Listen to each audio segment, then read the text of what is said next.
Tuhan bersamamu.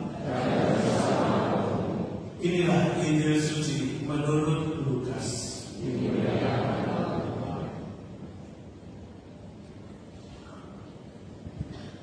Dalam perjalanannya di Yerusalem, Yesus menyusul perbatasan Samaria dan Galilea.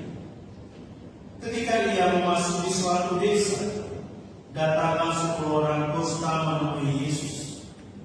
Mereka tinggal berdiri agak jauh dan berteriak, "Yesus Guru, kasihanilah kami." Yesus lalu memandang mereka dan berkata, "Pergilah, perlihatkanlah dirimu kepada imam-imam." Sementara dalam perjalanan, mereka menjadi sembuh. Salah seorang dari mereka ketika melihat bahwa ia telah sembuh, kembali sambil memuliakan Allah dengan suara nyaring, lalu sujud di depan kaki Yesus dan mengucap syukur kepadanya. Orang itu adalah orang Samaria. Lalu Yesus berkata, "Bukankah ke-10 orang tadi semuanya telah sembuh? Di manakah yang 9 itu? Tidak adakah di antara mereka yang kembali untuk memuliakan Allah selain orang asing ini?" Lalu Yesus berkata kepada orang itu, "Berdirilah dan pergilah, imanmu telah menyelamatkan engkau." Demikianlah sabda Tuhan.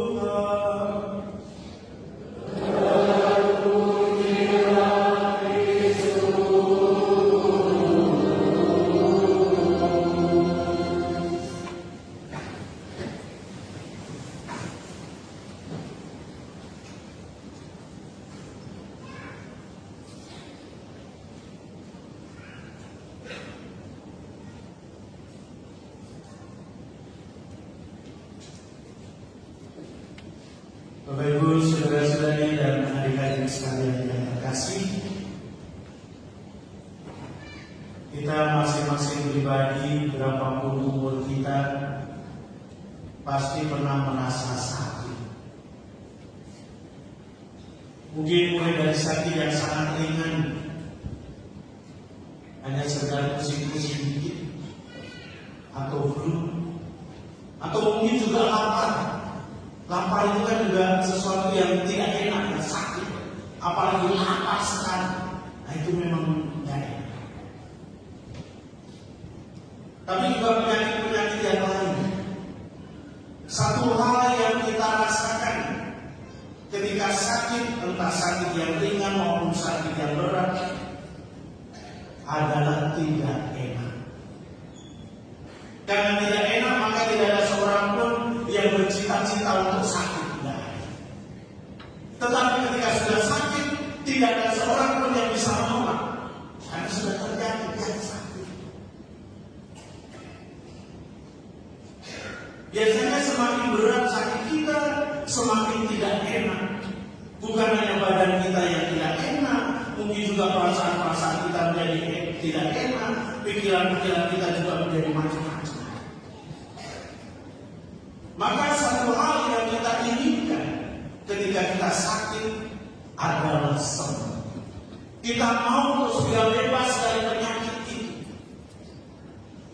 Nah, Bapak Ibu, saudara-saudari dan adik-adik sekalian terkasih, ketika kita mengalami sakit itu, baru kita menyadari betapa berharganya kesehatan, betapa bernilainya ketika kita merasa sehat. Dan ketika sakit baru kita menyesal. Nah biasanya menyesal sudah sakit. Contoh, ketika sehat biasanya kita tidak mikir apa-apa, pokoknya happy, enjoy, mau makan apa, makan saja. Hari ini cukup oke, besok cukup oke. Keempat harinya pincang. Kalau sudah pindah, ngomong bagaimana sudah masuk ke dalam perut, dan efeknya adalah pincang. Baru menyesal. Padahal kan kalau sadar diri kan mengatur kan, ya tidak harus setiap hari lah, paling tidak begitu. Nah Bapak Ibu saudara-saudari yang terkasih, Bacaan-bacaan yang baru saja kita dengarkan tadi juga mengisahkan seorang yang sakit, bahkan sakit kusta. Dan di dalam kitab suci, sakit kusta itu adalah suatu penyakit yang mengerikan, yang bukan hanya menular dan bisa membunuh pelan-pelan katakanlah, tetapi juga orang itu harus memberikan tanda kalau dia sementara sakit kusta. Tanda khusus dengan bunyi-bunyian, sehingga ketika seorang yang sakit kusta berjalan ada bunyi tertentu dan orang lain lalu mendengar, oh itu ada orang lewat, orang sakit kusta, jadi orang tahu lalu menyingkir. Maka seorang yang sakit kusta bukan hanya fisiknya saja sakit, tetapi juga batinnya sakit, juga secara sosial dia sungguh menderita karena diisolir, tidak boleh bergabung dengan masyarakat pada umumnya. Ini kan kita membayangkan orang yang sakit kusta, tapi pada masa pandemi yang lalu-lalu kita masing-masing mungkin ada yang pernah terinfeksi baru saat itu, saat pandemi, sesuatu yang positif adalah negatif. Begitu periksa positif kita langsung stres. Padahal kan positif kenapa membuat stres? Karena positif menderita COVID. Nah, kita yang menderita COVID merasakan bagaimana kita diisolir. Antara suami istri aja nggak boleh tidur bareng, harus disendirikan, makanannya juga khusus, pokoknya diisolir. Dan nggak enak kan, sudah menderita sakit sekarang diisolir lagi, nggak bisa ngomong sendiri. Ya kadang-kadang sekarang kita bersyukur punya HP, sudah bisa ngomong sendiri, tertawa sendiri. Syukur kalau hanya di dalam kamar. Hati-hati kalau sementara berjalan, nanti dia orang ini kenapa ya? Nah Bapak Ibu saudara-saudari, orang yang sementara sakit ini sudah rupa usaha diperjuangkan untuk bisa sembuh secara tradisional, mencari tabib-tabib yang terkenal supaya segera sembuh dari sakit itu, tetapi ternyata tidak sembuh-sembuh. Akhirnya harapan mereka bertumbuh pada sosok pribadi yang menjadi perwujudan kasih Allah. Seperti yang terungkap dalam bacaan yang pertama tadi, bagaimana Panglima Naaman dia menaruh harapan kepada Nabi Elisa. Dan kalau kita membaca kisah yang sebelumnya, Nabi Elisa sendiri tidak menemui itu sang panglima. Ada panglima itu kan pangkat yang sangat tinggi. Sang Nabi tidak menemui, asistennya yang menemui. Dan apa yang dikatakan sungguh tidak masuk akal. Suruh ke Sungai Yordan lalu mandi di sana dengan mencelupkan diri, menenggelamkan diri 7 kali. Hanya itu. Maka Naaman sebagai orang besar merasa tersinggung. Sudah tidak ditemui, ini lewat asistennya, lalu hanya cuma disuruh mandi di Sungai Yordan. Sepele sekali. Tetapi yang mengawal Naaman juga mengatakan, bukankah itu sesuatu yang sangat ringan? Mengapa mesti bersungut-sungut? Mengapa mesti marah-marah? Itu toh bukan sesuatu yang berat. Lo akhirnya menjalankan.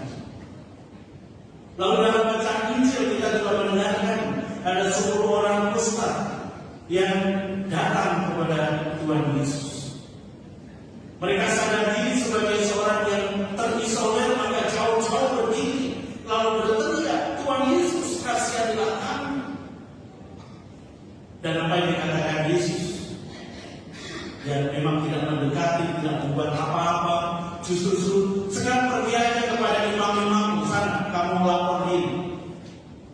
Dan memang peraturannya orang sakit kusta kalau sudah sembuh itu harus melapor diri kepada imam. Maksudnya apa? Supaya dipulihkan secara sosial. Ini orang sudah sembuh, jadi jangan takut bersama-sama lagi. Lalu mereka berjalan menuju kepada imam. Tapi dalam perjalanan ternyata mereka sudah sembuh. Dan sungguh luar biasa. Antara sakit mereka dan apa yang dijalankan seperti tidak masuk akal. Mereka semua disembuhkan dari sakitnya. Itu berarti bahwa yang menyembuhkan mereka bukan karena keahliannya dan lain sebagainya, tetapi nampaknya adalah yang pertama-tama menyembuhkan mereka adalah harapan mereka. Mereka berharap pada sosok pribadi, lalu juga iman mereka. Harapan dan iman mereka lah yang menyembuhkan mereka.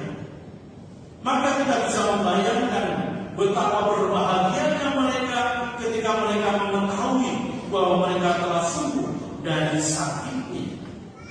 Naaman sebagai ungkapan syukur dan terima kasih, dia kembali kepada Nabi Elisa yang tadinya seperti mentertawakan, menyepelekan, tapi ternyata apa yang dikatakan oleh asistennya itu menyembuhkan diri. Maka dia membawa persembahan kepada Nabi Elisa. Dan sampai kepada Nabi Elisa, ternyata persembahannya itu ditolak. Dan di sini mau menyadarkan kepada Naaman bahwa di dalam kehidupannya itu yang pokok bukan soal hartanya, tetapi yang lebih penting adalah kehidupannya itu sendiri. Bagaimana kehidupan itu dipersembahkan kepada Tuhan. Lalu di antara 10 orang yang sakit kusta yang disembuhkan semua, ada satu yang kembali. Dan luar biasa, satu yang kembali ini adalah disebut secara khusus, dia adalah orang Samaria, seorang asing. Dan Tuhan Yesus juga mengatakan, bukankah 10 semuanya sembuh? Tapi kenapa hanya satu orang asing ini yang datang? Orang asing ini bukan hanya karena tidak dikenal, tapi orang Samaria ini dicap sebagai orang yang berdosa, sebagai orang yang tidak bertuhan. Tapi ternyata orang dikatakan sebagai orang tak bertuhan justru tahu berterima kasih. Dan dia datang kepada Yesus bersama-sama memuji dan memuliakan Tuhan. Lalu Tuhan Yesus ini juga menegurkan orang itu, pergilah, imanmu telah menyelamatkan engkau.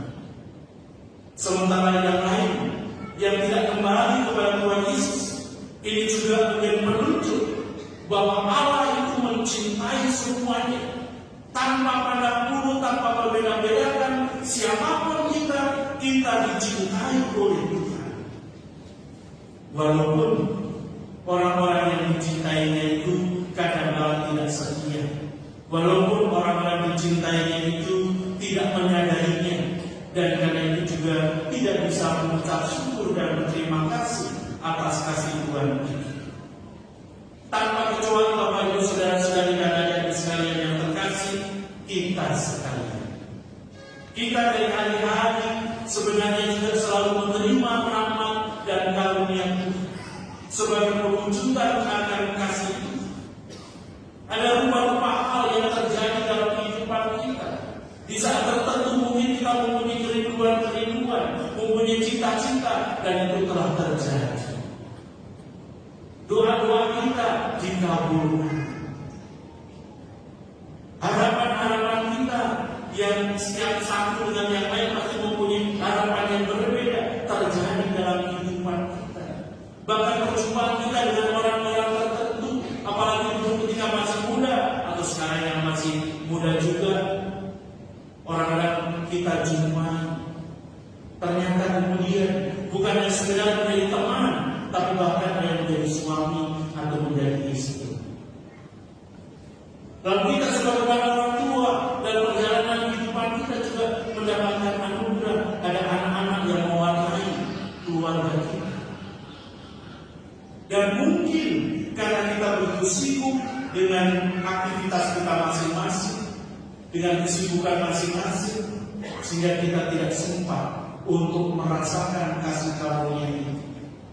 Karena tidak merasakan kasih karunia itu, maka kita juga tidak sempat untuk mensyukurinya, untuk berterima kasih kepada Tuhan. Oleh karena itu, Bapak Ibu saudara-saudari dan anak-anak sekalian terkasih, kiranya perjumpaan kita pada sore hari ini dan terutama sabda Tuhan yang kita dengarkan menyadarkan kita kembali bahwa kita masing-masing pribadi dicintai oleh Tuhan. Apakah sebagai orang dicintai oleh Tuhan berarti kita tidak pernah ada masalah, tidak ada penderitaan dalam diri kita? Walaupun kita dicintai Tuhan, masalah tetap ada dalam diri kita. Penderitaan mungkin juga ada dalam diri kita. Tapi sebagai seorang yang merasa dicintai, cara menghadapinya tentu akan berbeda dengan orang yang sama sekali tidak merasakan akan kasih Tuhan itu. Semoga dengan menyadari ini semua membuat kita menjadi semakin merasa damai dan nyaman, dan lagi-lagi kita bisa semakin bisa bersyukur. Karena dengan bersyukur itu membuat kita mudah tersenyum, membuat kita berbahagia. Kalau tidak percaya terus setiap saat silakan bersyukur, pasti kita salah. Dibandingkan dengan misalnya masih kurang, ada yang menuntut, sehingga kita terkenal sebagai orang yang selalu menuntut. Dia tampil berarti tuntutan. Nah, orang selalu menuntut biasanya ya wajahnya itu tidak pernah itu riang gembira. Orang wajahnya selalu yang serius, bahkan mungkin seram karena kecewa, tuntutannya belum terpenuhi, kerinduannya belum terpenuhi. Tapi kiranya kita bisa merasakan dan boleh mengalami mungkin dari hal yang kecil kita disadari bahwa oh ini bukti Tuhan mencintai kita, ini kasih karunia Tuhan, sehingga kita sungguh-sungguh menjadi orang yang berbahagia, orang-orang yang bersukacita karena dimampukan untuk bersyukur. Tuhan memberkati kita sekalian. Bapak Ibu saudara-saudari yang sekarang kita bangkit berdiri, kita bersama memperbaharui syahadat iman kepercayaan.